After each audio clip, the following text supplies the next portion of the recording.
पेश करते हैं इसको।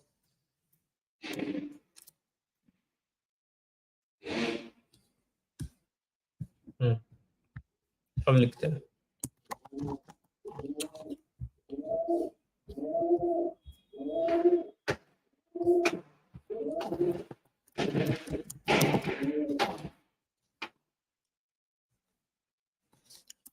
ओके। तो आज हम सीखते हैं हाउ टू मेक मनी। ठीक है। सो टॉपिक का नाम है हाउ टू मेक मनी। अब कितना मनी, तो सबसे पहले हम डिफाइन करेंगे कि हमें कितना मनी बनाना है। सो टारगेट यहाँ पे ये रहेगा कि देखो, अगर 5,000 कमाने हैं, 10,000 कमाने हैं ट्रेडिंग से, 1 लाख रुपए कमाने हैं, वो तो आप खुद से ट्रेडिंग से कमा सकते हो, जॉब से कमा सकते हो। 10 लाख रुपए भी आप जॉब से कमा सकते हो। तो देखो, आई थिंक 25 लाख रुपए से कम का अमाउंट अगर आपको कमाना है साल में, तो वो आप जॉब से कमा सकते हो ओवर टाइम। ठीक है, ओवर टाइम आपकी प्रमोशन वगैरह हो जाएगी। 25 लाख का अमाउंट अगर आपने अभी तक रीच नहीं किया है जॉब से, तो आप रीच कर जाओगे कुछ टाइम में। 25 लाख, 30 लाख, 40 लाख भी रीच हो जाते हैं ओवर टाइम। मतलब जैसे जैसे आपकी एज ग्रो होती है, एक्सपीरियंस ग्रो होता है, तो you will reach to these amounts.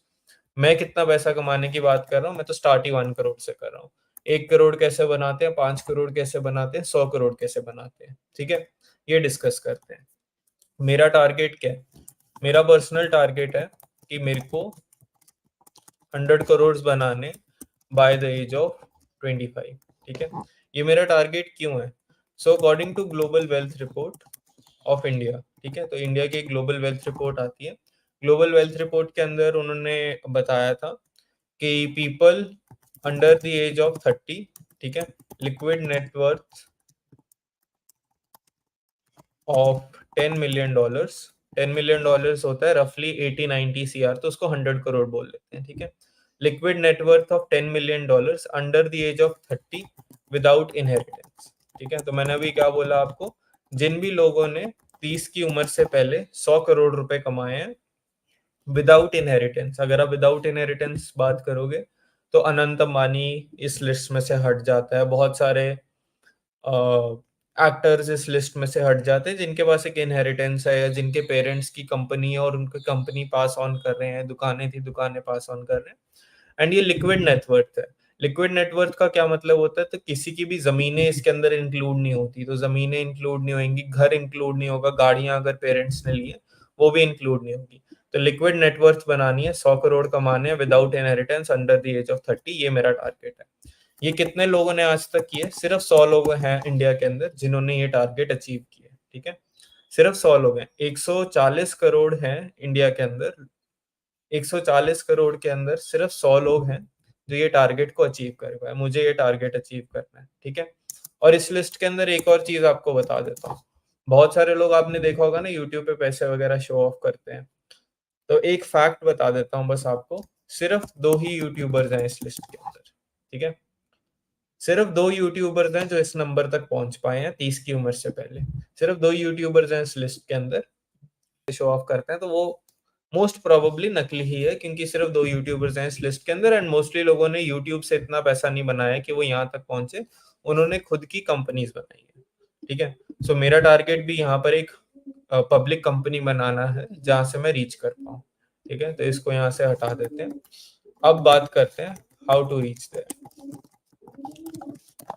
अब हाउ टू रीच देयर के अंदर अगर हम डिस्कस करें तो सैलरीज किस तरह की होती है। अगर आप सैलरी की बात करोगे तो किसी की भी सैलरी महीने के अंदर मैक्सिमम कितनी होगी? 1 लाख होगी, 2 लाख होगी, 5 लाख होगी। ठीक है, तो जब मैंने 5 लाख की सैलरी हिट कर ली थी, उसके बाद मेरे को पता था कि मैं यहाँ से आगे नहीं बढ़ सकता, सो मैंने वहां से क्विट कर दिया। एंड मेरा टारगेट यहाँ से था कि मेरे को मैक्सिमम आउटपुट क्रिएट करनी है।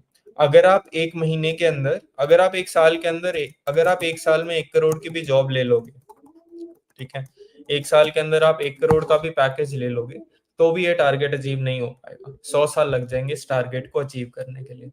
मैं आईआईटी कानपुर से हूँ, मेरे कॉलेज के अंदर मैक्सिमम सैलरीज जो होती हैं सीटीसी 1.5 करोड़ की होती है, इन हैंड सैलरी 70-80 लाख। ठीक है, तो मतलब 1 करोड़ मान लेते हैं, इन हैंड सैलरी उनकी 1 करोड़ मान लेते हैं, क्योंकि आफ्टर टैक्स तो बहुत कम हो जाती है, बट मान लेते हैं कि इन हैंड सैलरी उनकी 1 करोड़ है। उन लोगों को भी 100 साल लग जाएंगे 100 करोड़ तक पहुंचने के लिए। तो ये भी तरीका गलत है यहाँ जाने का। सो इसको जानने का सही तरीका क्या, आपको मैक्सिमम चीज क्या करनी चाहिए जो सबसे ज्यादा इंपॉर्टेंट है, वो मैं आप यही मानता हूँ कि लेवरेज सबसे ज्यादा इंपॉर्टेंट है। लेवरेज का क्या मतलब होता है, लेवरेज सिर्फ एक ट्रेडिंग टर्म नहीं है। लेवरेज ये नहीं है कि आप डेल्टा एक्सचेंज के ऊपर आए, आप लेवरेज ट्रेड कर रहे हो फ्यूचर्स और ऑप्शंस में। लेवरेज का सिर्फ ये मतलब नहीं है। लेवरेज क्या होता है, लेवरेज का मतलब क्या होता है, एक कोर कॉन्सेप्ट क्या होता है कि कम में ज्यादा, ठीक है। सो इट कैन मीन कि कम कैपिटल में आप ज्यादा ट्रेड कर पा रहे हैं। तो डेल्टा एक्सचेंज के ऊपर आप क्या करते हो, कम कैपिटल में आप ज्यादा ट्रेड कर पाते हो, that is leverage for you, ठीक है। बट इसको और किस चीज से कह सकते हो, सो लेट सपोज आपके दिन के अंदर 10 घंटे हैं काम करने की, ठीक है। आप 10 घंटे के अंदर 100 घंटों का काम कैसे कर सकते हो, सो कम टाइम में ज्यादा काम, that is also form of leverage, ठीक है। एंड अगर लेट सपोज आपकी एक चीज के अंदर स्किल है, ठीक है, अगर आपकी एक स्किल है एक्स, तो आप एक एक्स स्किल से 10x की स्किल कैसे कर सकते हो, सो कम स्किल में ज्यादा काम, ठीक है। तो that is all forms of leverage, ठीक है। तो ये सारी चीजें लेवरेज है। लेवरेज सिर्फ ट्रेडिंग रिलेटेड कॉन्सेप्ट नहीं है या डेल्टा एक्सचेंज का कॉन्सेप्ट नहीं है। लेवरेज एक जनरल कॉन्सेप्ट है। लेवरेज किस तरह की होती है, ठीक है, तो लेवरेज किस तरह की होती है वो यहाँ पे लिख लेते हैं। और ये बहुत बेसिक सी चीज है, अगर आप ये बस पूरा सुन लोगे तो आपको समझ आ जाएगा कि जीना कैसे है या how to go about the process of making, ठीक है। अगर आपको सैलरी से ही पैसा कमाना है तो वहां पर आपकी एक लिमिट हिट हो जाएगी, उसके ऊपर आप नहीं जा पाओगे देन, ठीक है। अब लेवरेज पे आते हैं। लेवरेज किस तरह की होती है, लेवरेज कैपिटल और लेबर। कैपिटल सबसे ज्यादा इंपॉर्टेंट लेवरेज मानी जाती थी पुराने टाइम के अंदर। कैपिटल का क्या मतलब होता है, कैपिटल का मतलब होता है अगर आपके पास पैसा है, अगर आपके पास पैसा है तो आप लेवरेज यूज करके बाकी लोगों से काम करवा सकते हो। तो जब हम डिस्कस कर रहे थे कि आप कम टाइम में ज्यादा काम कैसे कर सकते हो, या अगर आपके पास 10 घंटे हैं, 10 घंटे का टाइम है तो आप 100 घंटे का काम कैसे कर सकते हो, so that is by using capital, ठीक है। तो अगर आप अपने लिए 10 लोगों को एम्प्लॉय कर लेते हो, लेट सपोज आपकी एक दुकान है, ठीक है। अब आपकी एक दुकान है, आप खुद चला सकते हो उसको, बट आप दो दुकानें एक साथ नहीं चला सकते। तो अगर आपके पास कैपिटल है तो आप दो दुकानें खरीद सकते हो एंड साथ में वहां पे लोग बिठा सकते हो चलाने के लिए। तो यहाँ पर आपने कैपिटल यूज करके लेवरेज क्रिएट कर ली। अगर आपके पास पहले एक दुकान थी, आपने 5 दुकानें खरीद ली और 5 लोग रख लिए अपने लिए काम करने के लिए, तो आपने अपने एक तरह से खुद को 5x लेवरेज कर लिया। सो कैपिटल सबसे पुरानी फॉर्म ऑफ लेवरेज एंड अमीर लोगों के पास कैपिटल ही सबसे बड़ी लेवरेज होती है। सेकेंड लेवरेज आती है लेबर की। लेबर भी कैपिटल से डायरेक्टली रिलेटेड है, क्योंकि जो हमने अभी चीज डिस्कस की कि आप लोगों को पैसा देके लोगों से काम करवा सकते हो, so that is also form of leverage, ठीक है। बट ये जो फॉर्म्स ऑफ लेवरेज होते हैं ना, ये बहुत ज्यादा अनफेयर होते हैं। ये अनफेयर क्यों होते हैं, क्योंकि क्योंकि ये सिर्फ उन्हीं लोगों के पास होते हैं जो बाय डिफॉल्ट अमीर है। मतलब जो लोग पहले से ही अमीर हैं वो ही लोग इन लेवरेजेस को यूज कर सकते हैं। अगर कोई बंदा गरीब है या नॉर्मल मिडिल क्लास है, वो ये लेवरेज को यूज नहीं कर सकता, तो ये उसके लिए डिसएडवांटेज होगी। तो दीज आर मतलब अनफेयर फॉर्म्स ऑफ लेवरेज मानते हैं लोग इसको, ठीक है। कि ये जो लेवरेजेस हैं ये अनफेयर है। इससे क्या होता है, जो भी बंदा अमीर है वो हमेशा और अमीर होता जाएगा। जिसके पास एक दुकान है वो 1 से 5 खरीदेगा, 5 से 10 खरीदेगा, उसके बाद अब उसको अपने बच्चों को पास ऑन कर देगा, तो वो और ऐसे बढ़ता रहेगा। तभी आपने देखा होगा कि कुछ सर्टन जो फैमिलीज होती हैं, कुछ सर्टन क्लास ऑफ पीपल या कुछ सर्टन रिलीजन्स, कुछ सर्टन सेक्शंस, कुछ सर्टन लोग हमेशा अमीर होते जाते हैं, उनके बच्चे भी अमीर होते जाते हैं, और उसके नीचे के और के लोग भी अमीर होते जाते हैं। उन लोगों को ज्यादा कोई स्किल रिक्वायरमेंट नहीं होती आगे बढ़ने के लिए, क्योंकि उनके पास कैपिटल और लेबर की लेवरेज होती है। बट इसके बाद हम आते हैं बेटर फॉर्म्स ऑफ लेवरेज पे, जिनको मैं टारगेट करना चाहता हूँ। फेयर फॉर्म्स ऑफ लेवरेज कौन सी होती हैं, या गुड फॉर्म्स ऑफ लेवरेज कौन सी होती हैं, या इक्वल फॉर्म्स ऑफ लेवरेज कौन सी होती है। इक्वल फॉर्म्स ऑफ लेवरेज के अंदर आती है सबसे पहले इक्विटी। ये मेरा टारगेट है, ठीक है। इक्विटी का क्या मतलब होता है, इक्विटी का मतलब होता है कि किसी भी कंपनी का स्टॉक, किसी भी क्रिप्टो का स्टॉक आपने खरीद लिया, किसी भी कंपनी का स्टॉक खरीद लिया, ट्रेडिंग कर ली उसके अंदर, इन्वेस्टिंग कर ली, लॉन्ग टर्म ग्रोथ कर ली, या फिर इसके अंदर आप, तो मैं यहाँ लिख भी देता हूँ, स्टॉक्स ले लो आप। इसके अंदर एग्जांपल्स, क्रिप्टो को इक्विटी नहीं बोलते बट क्रिप्टो को भी थोड़ी देर के लिए मान लो, ठीक है। अब ये तो हो गया स्टॉक्स। जब मैं बोलता हूँ तो आप लिस्टेड कंपनीज ही सोचते हो, जैसे रिलायंस वगैरह। बट इसके अंदर क्या हो सकता है, स्टार्टअप्स भी, ठीक है, स्टार्टअप्स, वेंचर कैपिटल जहां इन्वेस्ट करता है। जैसे फॉर एग्जांपल स्विगी एक लिस्टेड कंपनी है, जोमेटो लिस्टेड है बट स्विगी लिस्टेड नहीं है। तो स्विगी का स्टॉक की जो वैल्यू है वो भी एक इक्विटी है, बट वो लिस्टेड इक्विटी नहीं है, वो सबके लिए अवेलेबल नहीं है। तो मेरा टारगेट यहाँ क्या करना है, मेरा टारगेट यहाँ ये है कि अगर मैं एक खुद की कंपनी बना लेता हूँ तो वहां से जो मेरे को इक्विटी के अंदर ग्रोथ मिलेगी वो काफी अच्छी होगी। अब टारगेट क्या है उसके अंदर, देखो, सबसे जो कॉमन नंबर माना जाता है वो होता है $1 बिलियन, ठीक है। $1 बिलियन जब कोई भी स्टार्टअप अचीव कर लेता है तो उसको यूनिकॉर्न बोल देते हैं। तो मेरा टारगेट एक यूनिकॉर्न बनाना है, और उस यूनिकॉर्न के अंदर अगर मैं 1% भी होल्ड करता हूँ, $1 बिलियन की कंपनी, और उसके अंदर अगर मैं 1% होल्ड करता हूँ, मेरा टारगेट अचीव हो जाए, ठीक है। $10 मिलियन, 100 करोड़ मेरे को अचीव करने हैं। मेरे को $1 बिलियन की कंपनी बनानी है जिसके अंदर मैं 1% होल्ड करता हूँ। इसको करने के और तरीके भी हैं। तो मतलब मैं 8,000, मतलब मैं 10,000 करोड़ की कंपनी बना के उसका 1% होल्ड कर सकता हूँ, या फिर मैं 100 करोड़ की कंपनी बना के उसका 100% होल्ड कर सकता हूँ, मैं तब भी अपने टारगेट पे पहुंच जाऊंगा। बट नहीं, मैं दूसरों के लिए भी पैसा बनाना चाहता हूँ। मैं सिर्फ अपने लिए 1% क्यों रख रहा हूँ, क्योंकि मैं सिर्फ खुद के लिए नहीं पैसा बनाना चाहता। मैं अपने लिए भी पैसा बनाना चाहता हूँ, मैं अपने एम्प्लॉयज के लिए भी पैसा बनाना चाहता हूँ। जो भी लोग मेरे अंदर विश्वास रखते हैं, मेरी इक्विटी खरीदने के लिए रेडी है, मेरे ऊपर पैसे लगाने को रेडी है, मैं उन सब के लिए पैसा बनाना चाहता हूँ, ठीक है। सो दैट इज वाई मैं $1 बिलियन का 1% चाहता हूँ। तो इक्विटी के अलावा और कौन सी अच्छी लेवरेजेस होती हैं? सेकंड आती है कोड। कोड का क्या मतलब है? सो कोड का मतलब है, जैसे फॉर एग्जांपल एल्गो ट्रेडिंग एक, हाँ ये तो सही बोला आपने। तो हाँ, जैसे एल्गो ट्रेडिंग होती है, एल्गो ट्रेडिंग के अंदर क्या होता है, तो जैसे अब अगर आप खुद से हाथ से ट्रेड करते हो तो जितनी देर आप स्क्रीन देखते हो आप सिर्फ उतनी देर ट्रेड कर सकते हो। आप स्क्रीन कितनी देर देख सकते हो, मतलब आप मैक्सिमम कितना, 8 घंटे 10 घंटे स्क्रीन देख सकते हो, उसके बाद आपकी आंखें दुखने लग जाएंगी ना। बट अगर आप कोड कर लेते हो अपनी स्ट्रैटेजी, एल्गो ट्रेडिंग शुरू कर लेते हो, तो आप यही 8 घंटे को आप 24 घंटे काम पे लगा सकते हो। तो फिर आपको काम करने की जरूरत ही नहीं है, आपको कोड करना है बस एक बार, और आपका कोड 24 घंटे हमेशा चलता रहेगा। तो इसको इस तरह से समझो, अगर आपको कोड करने के अंदर 2 घंटे का टाइम लगा, आपका वो 2 घंटे का टाइम 24 घंटे चलता रहेगा। तो यानी आपने यहाँ से भी एक लेवरेज क्रिएट कर ली।